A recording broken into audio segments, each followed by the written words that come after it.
the deadline of when our goals are going to start, we either are going to hit them, so we're excited and we push, or we feel like, you know what, that's not in my cards this year, and we kind of just give up altogether. And that's just not how it should be. We should push whether we are going to hit it or whether we're not, because we are in this long term. We're in this to win it. We got to set ourselves up for 2017 so that we don't do this again. Whatever stress we're going through this year, it can't happen again next year. And so I'm thrilled that you guys are on here. You guys are impressing me for being on here to go over Elite or Premier or whatever you're going for. Just a few little announcements here to go over. Team Spirit, reminder, Team Spirit registration ends the 31st. Make sure you guys get your teams involved with that. This is what's so fun about this, is that there's no title rank requirement for any of this. You just put yourself on a team, put everybody on a team, rally each other together, and make this fun for everyone.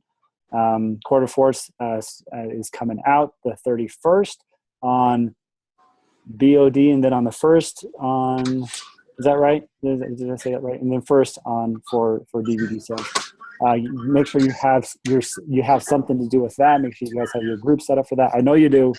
Talk to the choir here. Make sure that your team does. And there we go. Thank you for correcting me on that. And then let's see here. The announcement for NLC. Hopefully, you all heard the new requirements have been extended for NLC. It's not two-star between October and December. And we're now saying the entire year of 2016, the lifetime 2-star. And now you can go to NLC for this is great for some of your downline.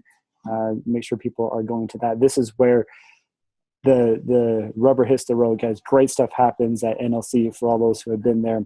We just came back from leadership, had some awesome, phenomenal speakers, great time. Everybody had their favorite parts. My favorite part, hands down, were the general sessions and the Elite Mastermind the Elite Mastermind group, because that is where, to me, that's where I get the ideas, and that's where we get the motivation. There's some great links floating around. If you want to get a hold of those, you can reach out to me. I'll send them to you, of the coach speakers who spoke. My favorite was Allie Upham. She just hands down rocked it. She was so blunt and so in your face and so raw and really got people inspired. And Melissa McAllister was my second favorite. She also did a really good job. Okay, enough of me. We have some recognition to do. For those who are Diamond to 2-star, Lacey will take care of that recognition, and then I'll do from 3 on up. So Lacey, take it away. Hey, everybody. Okay, so I've got the recognition for the Diamonds 1 and 2 stars. The top 10 are Janelle Petrosino with 167 elite points, Caleb Thomas with 160, Nicole Faulkner with 145, Barbara Powers with 130, Ashley Salvatore with 129, Sarah Ross 119, Colleen Brambroff 119, Desira Santiago 118, Megan Mozakowski 118, and Ashley Lachlan with 113. We've got 31 people trending between the Diamonds 1 and 2 stars, and so it's great job. Push through, push hard these next couple of months, and finish off 2016 strong and start 2017 off strong too. So, all right, Kevin, back to you. Cool, thanks. So I will be working with be recognizing the 3 stars on up. And you know, it's so fascinating. Our top person is Cheyenne Tracy. Now, those who know her at all, she is this shy little Southern girl. She won't make an appearance on any of our calls, but she is at the top of our leaderboard with 282 elite points. Good golly, that's a lot. Catherine Reuter is up there. Kesa Fitzgerald, Amy Reelman, 193 points. Kim Lima, Samantha Hawley, Megan Yelaney, Chelsea Winter, Reagan Long, and then our one and only Meredith Kelly rounds out the top 10 with 154 elite points. You are rocking it. We love to hear that. And we're so lucky that she gets to be our guest speaker here tonight. So for those who aren't aware of what Meredith has done, and same thing with Sarah, she did this yesterday. So we want this month for our elite call, we wanted to have people who have, at this point, pretty much last year or in the past, were at 1-2 star, and it didn't really look that promising. But they were able to do it, to become elite coaches and to hit that 5-star rank. And so we wanted Meredith to come on to talk about how that looked like last year, whether it was healthy or not for her. We won't talk about that, but how she did that, and then how she has continued to move on.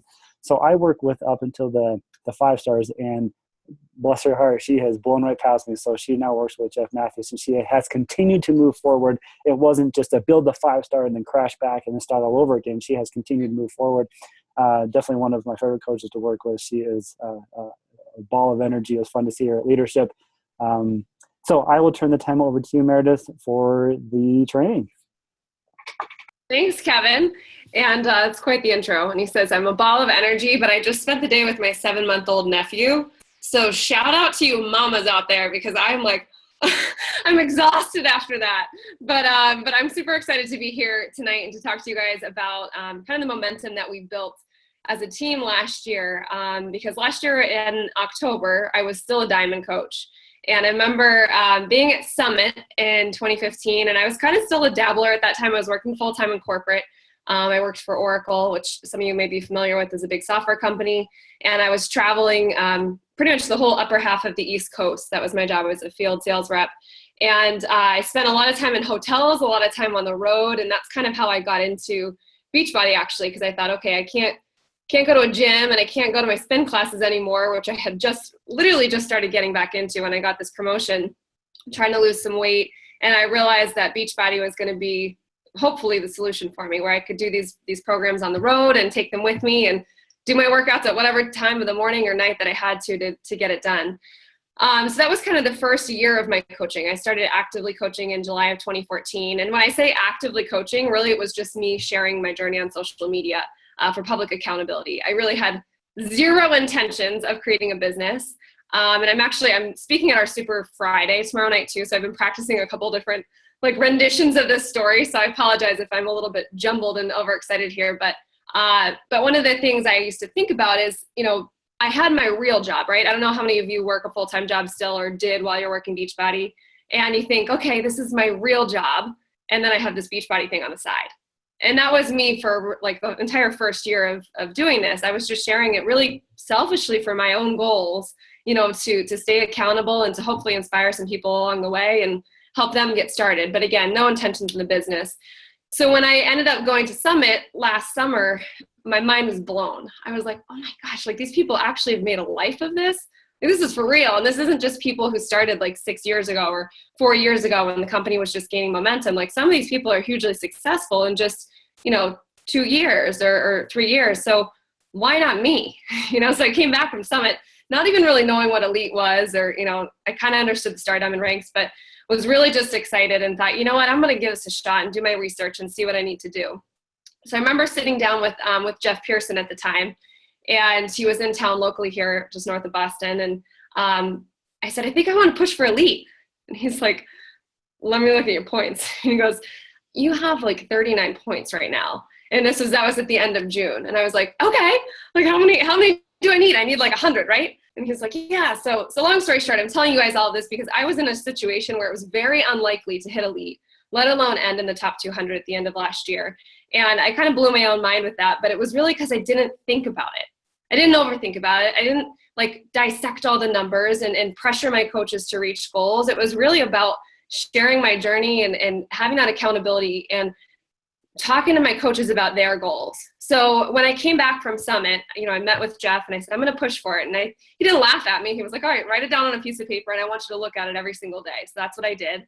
And I really started talking about the business opportunity, but not with the underlying money-making shiny object. And guys, if I'm freezing, feel free to tell me in the chat and I can move. My internet connection kind of stinks sometimes, but anyways, so I really started talking about what I was doing with this business, because a lot of people were seeing me working out in my hotel rooms and seeing me, getting results, and they were inspired to be part of my challenge groups, but no one was really thinking of this as something more than just a discount or something that could actually earn them some money to help pay for their bills or their student loans while getting healthy and fit and helping pay that forward to other people.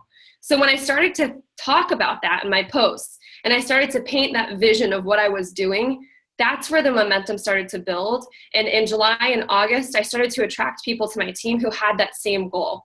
They wanted to get healthy and fit and in shape, but then also knowing that there was a possibility of paying off their debt and being part of a supportive community. That was something that they really, really were attracted to. And it's what I gave them. You know, I wasn't painting this false picture of what this was and then bringing them into the community and moving on to the next one. When they joined our team, I gave them my attention, talked to them about their goals, and helped them get there. So I'm going to do a little screen share here so I can show you guys some of my slides, and that'll help me get my thoughts streamlined. But any comments or questions? Kevin, Lacey, anything you guys want to add before I jump in? As you guys have comments or questions, put them in the chat, and then I will continue to review those, and then Meredith, I'll keep chiming in when appropriate. Perfect. Thanks, Kevin. Okay, hang on one sec. Let me just get this up. Okay. So Kevin, Lacey, can you guys give me a thumbs up if you see this? Perfect. Okay. Awesome. So we will get started. This is a short slideshow. I'm not a person of few words, so I tend to ramble. I'll try to keep it concise here. I know we don't have all night, but wanted to kind of summarize this for you guys. So really, it happened in about 2 months because I knew I needed to hold this qualification for 6 weeks. So this is how it all went down. So as I said, I started in July of 2014. I worked my butt off for 12 plus months. So I'm not telling you that I didn't start coaching until July of 2015. I really was running challenge groups consistently. I was doing program after program after program and documenting that on social media. So I was very open about my progress, about my challenges and everything I was doing along the way, but I was absolutely a product of the product. And I think that that's really what gained my momentum and still has, held my momentum through this year. So if that's, something that you need to work on, I really encourage you to start there. Encourage you to, build that belief in the product and what's in the box, as Carl talks about, because that's really what is at the heart of all of this. So as I started to build that, and then when I started to talk about the business side of things, when I came back from Summit, that's when it really started to fall into place, because people started to realize that there was another side of this that was tied to paying it forward and actually being compensated for some of that hard work. So 3 of the new diamonds that were part of my 5-star qualification, joined my team in July of 2015, and they all became diamonds in November of 2015.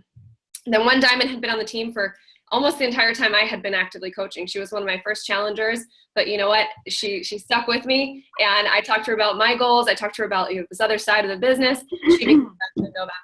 Then I helped my mom get to diamond. She was actually my first personally sponsored coach. So I helped her get there. My dad's a coach, and I kind of have a little family affair going on in that account, but they're all products of the products, which is amazing. So she became diamond in November. So it happened pretty much all within like a 3-week time frame, which was pretty exciting, and talk about a rush. I was like, oh my God, this is happening. It's crazy. But what really led to that, you guys, because I want to give you some actionable items and takeaways for this, was that I ran a 6-week diamond dash, and I can only see a couple windows, so I'm going to flip through them. But by show of hands, how many of you guys have done a diamond dash or a diamond push group or emerald to diamond? Okay, so almost everyone here. And what usually happens, again, I can only see a couple faces, but is you start this and everyone's super excited, right? They're all like, yeah, I'm going to get to diamond. And by like week 2 or 3, they're like, nothing's happening. And everyone fizzles out. And then you're like talking to yourself for the last however many weeks or days that you do this. So this was the first time I had ever really done something like this. And I think that goes to show that as elite coaches or as tenured coaches, sometimes we overthink this process and we overcomplicate it because we have to be like professional and we have to make it all fancy and come up with all the graphics, where I was literally just making videos about like, here's a sponsorship drill down and here's a post I made that got some traction. So I was really just sharing with my team what worked and making it kind of, it was almost like very rudimentary. It was very simple. So I'm going to share with you guys the outline of that, but really the focus of that, because all I knew at that point was being a product of the product, sharing the discount opportunity with people and letting them know that they could get referral bonuses for helping other people get those results and helping them have that belief in the box. So that's what I taught. I taught, the vital behaviors. I taught that sharing authentically is going to get you a lot farther than trying to be an expert and trying to say that you're some nutritional, guru at this point. And in this dash, I had approximately 14 coaches in my downline. And this was, my team was small at this time. And I remember being so frustrated prior to running this because nobody wanted to be on my team and run challenge groups with me. I was like, man, I'm doing this all alone. So this was really cool for me to feel like I had this group of 14 people and 8 of them were my coaches. So some of my coaches had coaches in there, and it was really neat to see the bonds that they were forming.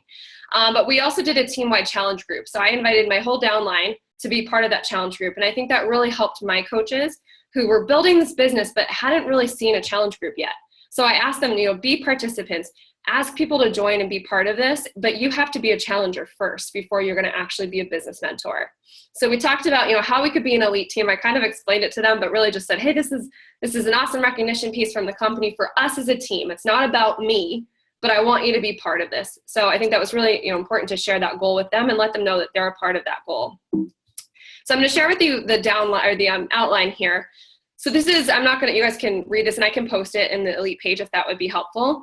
But really this is how I broke it down. Week 1 was like an intro week. So this was really just the plan of action, daily non-negotiables, and how to share the business authentically without coming across as like icky or salesy. Because I think a lot of the time what we do is we're like, join my team, make money.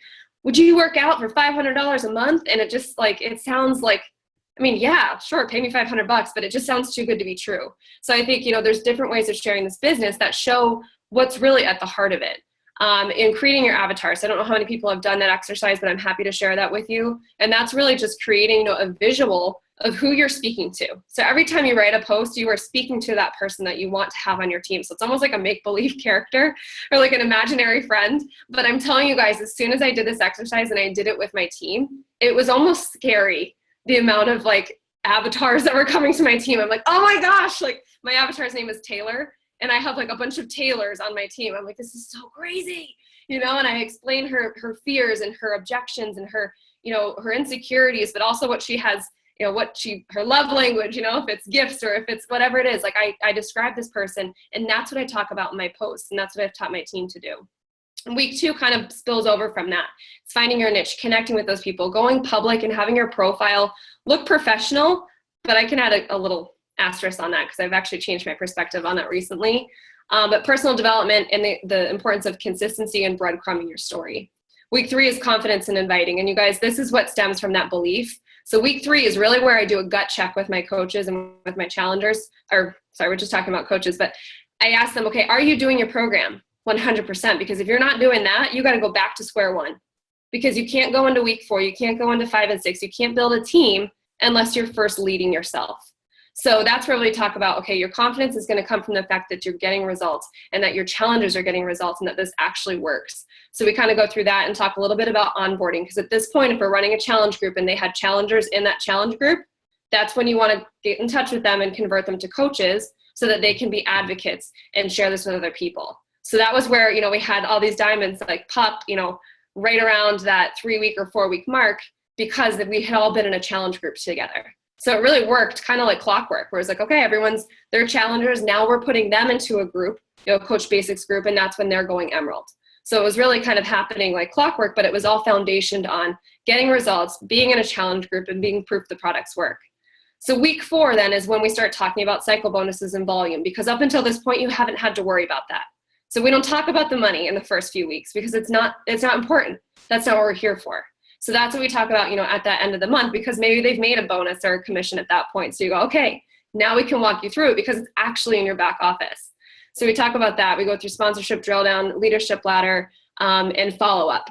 So this is where I lead into the importance of follow up. And you guys, this is something in the next slide that I talk about, that I pride myself on retention. My team is not big. Like for someone who's been in the business for over 2 years, my team is still relatively small. I see people that have been in the business for 2 years and they have over 1,000 people on their team. I have just over maybe 400.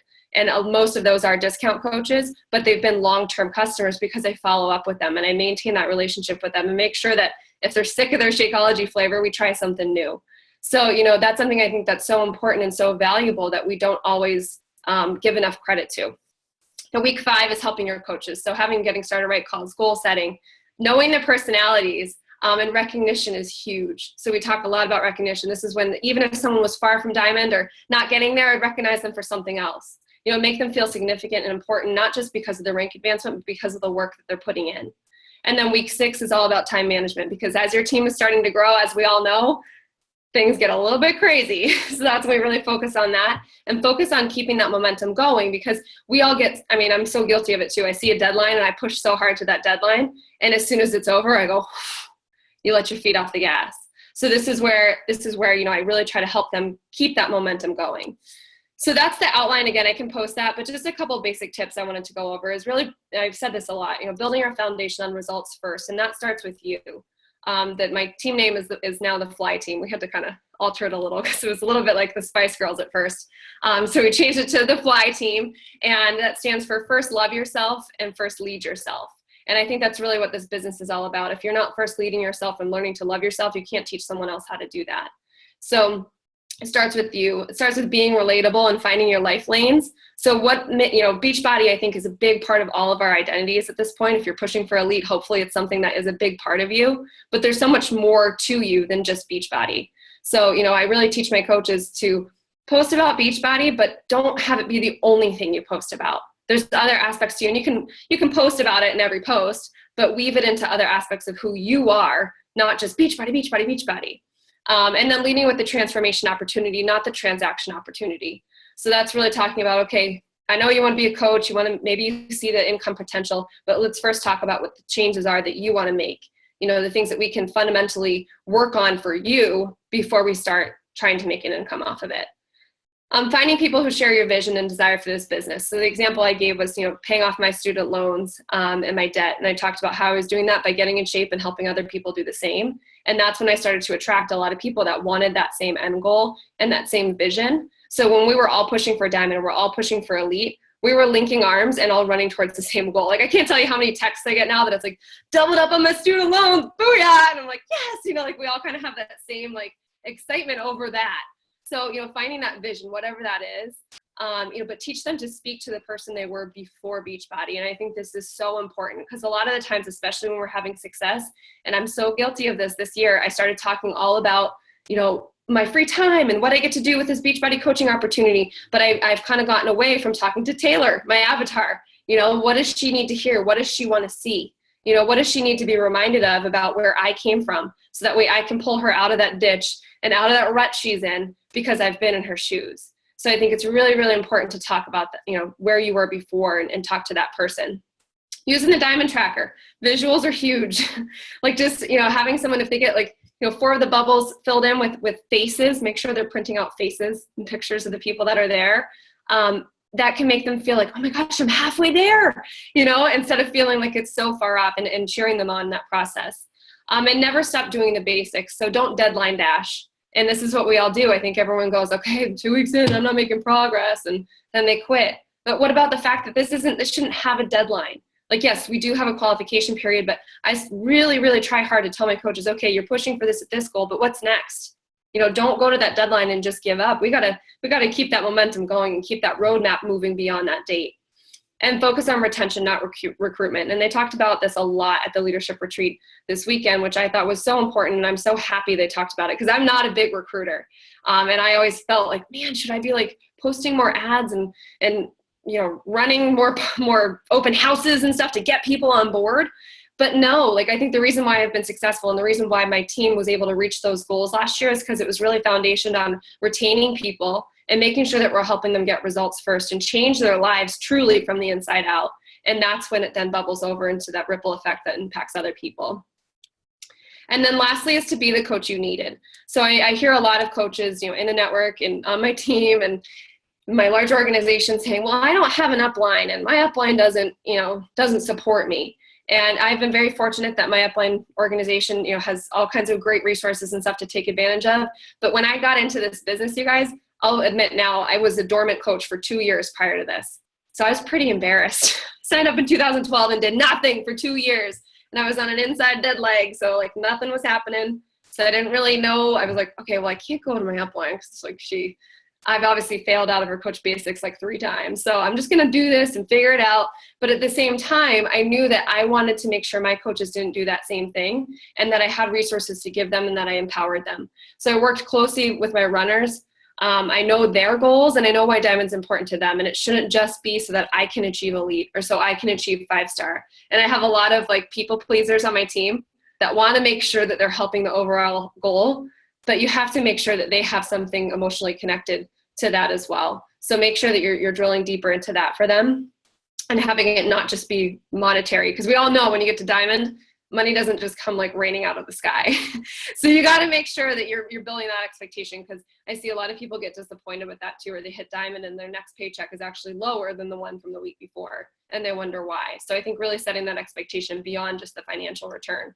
Don't overcomplicate it. It's easy. It's easy if you have belief. It's easy if you have a foundation and you have a reason why you started and a reason why you're not going to stop. So I think if you can really focus on that, that's going to be huge.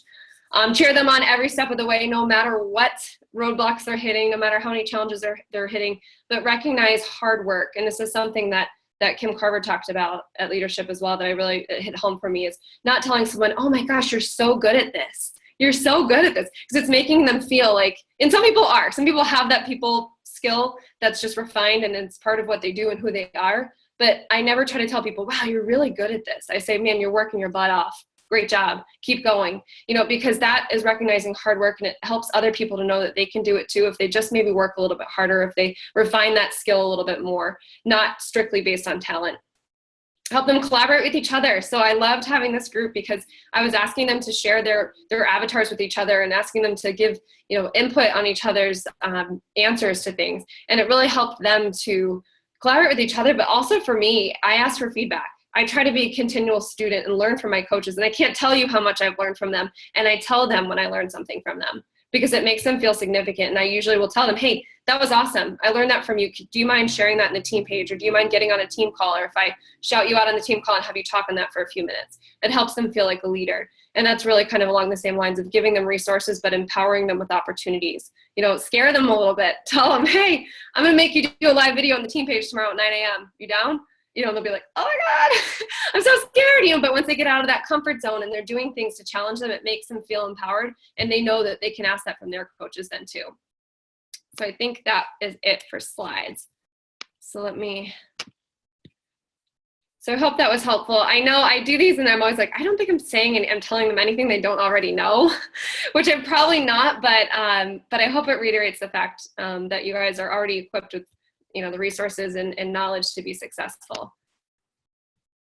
Yeah, I absolutely will. Excellent. As people are typing in their questions or comments, and please, you guys, if you do have specific questions, please make sure you type them in there. What I absolutely loved about that presentation was it's so focused on people. It's so focused on helping people reach their goals, on making them feel like they're worth something. People love being part of something that's bigger than themselves. And we have to create that for them. We can't make them feel stupid and say like, yeah, this would be great. No, we're part of ending the trend of obesity. We're part of helping people live longer and feel better, and all that's encouraging. So having these the retention efforts that Meredith puts into her team is so refreshing to hear. I walked into Jeff Hill's office the other day, and I talked to him about this. I said, what? There's one thing I think Beachbody can improve on, and that's retention. We focus so much on recruiting and on rewarding recruiting and all of that kind of stuff, and so many points, and the structure is geared around recruiting, but yet recruiting doesn't build a strong, sustainable business. Retention does. Recruiting always needs to happen. Don't get me wrong, but retention. It's all about keeping people. Anybody can be successful in this. They join for a reason. Let's make sure they stick with that reason. So phenomenal stuff. Okay. Questions here. Was your team, Meredith, engaged prior to the push? Do you see that? Yeah. So, Kristen, actually, I have a couple different things I can offer on that. So number one, I think what really helped. So my team, like I said, I was basically a challenge group coach. Like I would just run challenge group after challenge group, and I'd sign people up for the discount. But I think a lot of people were like, oh, I could never do that. And some of it was that my life was chaos. And Kevin alluded to it a little bit. I wasn't sleeping a whole lot in the last half of last year. But even prior to that, like I loved running these groups, and I was so inspired by my challengers and their results, and just that's what kept me going. That a lot of the time, like I was waking up really early and going to bed really late at night. So that way I could be in my challenge groups and help those people get results and message them privately and connect with them. But I think a lot of people were seeing what I was doing and going, oh, I could never do that. Like, I don't have time for that. Ain't nobody got time for that. You know, like they were like, this just chick is crazy. But I loved it. So to answer your question on that, I didn't really have a team. No, like prior to July, it was kind of like crickets on my team page. And I had a few that were getting on team calls and dabbling, but it was like my mom and one other coach, where it was just like, come on guys. So not really, but I think what changed, honestly, the few people I brought on in July that then went on to go diamond, like they were excited about the business, but I don't think it was the fact that they changed the team page. I think it was the fact that I changed my mindset and I came back from Summit like en fuego. Like it didn't matter if anyone was buzzing to the team page or not. I was in there lighting things up. Like I was like, and I think it was kind of like that energy started to become contagious to the people that were in the team page. And not only that, but it started to bring in a whole new vibe from the people that were joining my team after that. So I think it was actually my energy that changed things. So my best advice to you is that if you feel like there's dead silence in your team page, don't let that bring you down. Show up regardless. If you get on a team call and there's no one on there, play some music and record it and do a power hour and post it. Like do something that's like, hey guys, I'm here. Because the biggest thing, you can do is if you follow me, I post a lot about this hypothetical freight train of F yeah. And like, if you're on that train, you better know where it's going and you got to keep it going. But if you have one foot out the door, or if you're pressing the brakes because someone's saying you're going too fast, no one's going to get on it. So I think you really have to kind of keep going. But one of the things I've done recently that's really helped. So if you feel like your culture is just not happening, and it's exhausting sometimes to show up alone, I get that. But one of the things I've done recently, especially in these months that have been a little bit harder and seemingly slower and it's harder to hit Success Club, is I started a Coach of the Month initiative. And I can post this in the Elite page too, but this is actually something I got from one of my downline coaches. So her name's Katie Proctor. She's one of my diamonds and she rocks. But she started doing a Coach of the Week thing. And I took it kind of my own direction. And what I do is I select a coach on the team. I have the team vote actually for someone who's like an outstanding leader on the team, but not because they're at the top of the Success Club board or rank advancing. It's someone who's like a new coach or someone who's engaged and has been on team calls consistently and they see their face popping up. So they vote anonymously for this person. And then I send them a text or a phone call that they're the Coach of the Week. And then they get to lead the team page for the week. So Monday, they share their story. Tuesday, they share a team tip. Wednesday is, we call it Hustle and Heart Hump Day. So they talk about their biggest challenge as a coach and what they did to overcome it. And these are just short little videos or posts. Thursday is Throwdown Thursday. They do a challenge for the team, like they propose, like, okay, send a thank you note to a challenger or reach out to someone you admire and tell them you admire them. Like, I don't know, we've had a couple of random things. And then Friday is Fly Fridays because that's our team name. So they talk about something that they've learned to love about themselves or an accomplishment that they've had because of coaching that they're super proud of. And that's been so helpful to like reinvigorate the page because it's not just me. They kind of have a responsibility now to be present in the team page. And what's happened because of that is a lot of success partnerships and people going, oh, your Hustle and Heart Hump Day really inspired me because I dealt with that challenge. And to hear that you overcame it and you faced that same thing is really, really cool to know I'm not alone. So I would encourage you guys to do something like that because it's just, yes, I can definitely share it because it's been so amazing. And at the end of the week, I'm sending them little gifts. So I'm getting like little water bottles made with their team logo and sending them to them and say like, I am the Coach of the Week on it.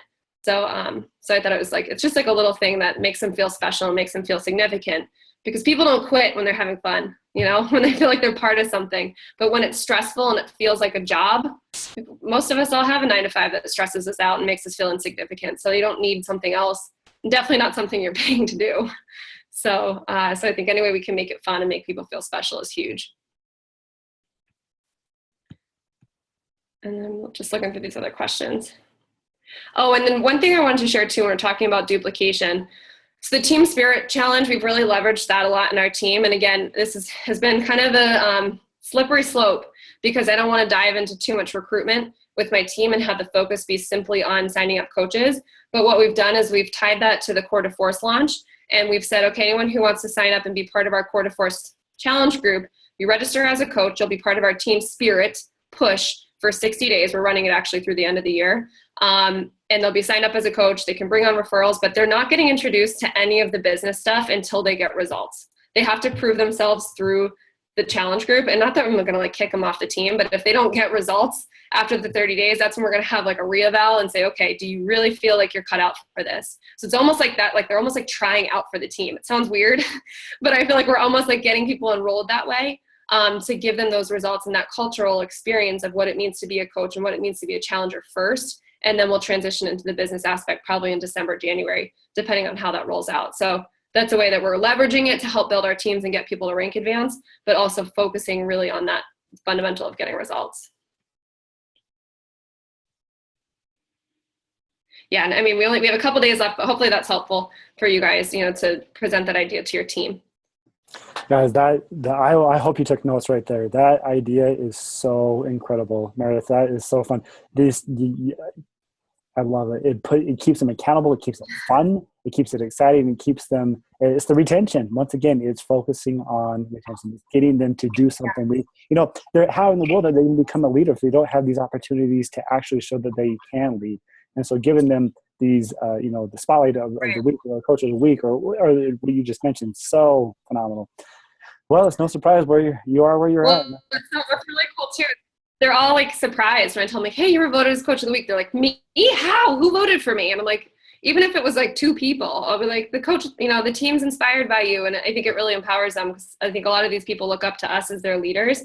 But when we kind of turn the spotlight around on them, they realize like that they can do it just as much as we can. So I really, really encourage you guys to do that. Love it. Okay, guys, any last questions before we call this a day? Okay, well, Meredith, that was so fun to listen to and so inspiring. Guys, I hope you took great notes. I go rewatch this, take good notes on. We do have one more. Last question. Where have most of your coaches come from? They're actually, like in terms of location or how I've met them? I would say probably more on how you met them. I'll tell you both. So they're all over. I have coaches actually from Maine out to Hawaii now, but they're really, and a couple in Canada, but it's literally, I'm telling you guys, 6 degrees of separation. Like I don't know, or I shouldn't say I didn't know. I wasn't good friends with probably 90% of my PS coaches. They're friends of friends. And a lot of it, again, I'm not a big cold messenger. I'm not a big, I feel bad saying that, but I'm just being transparent. I'm not the person that goes out and sends 20 invites.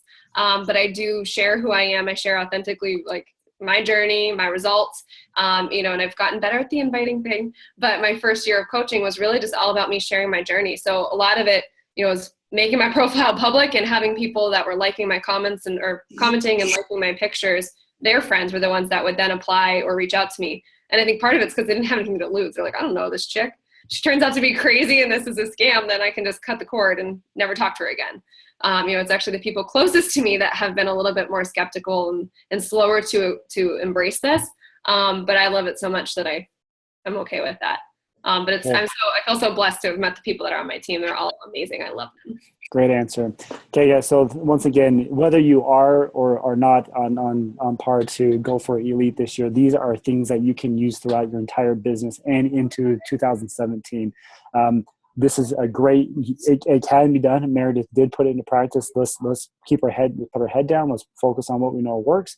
Let's focus on people, on helping them achieve their goals, and everything will fall into place. So, Meredith, thank you so much. Great job. Thanks for everybody for jumping on for this Elite call. We'll do this again next month, and we will see you guys then. See ya. Thanks, everyone. Bye.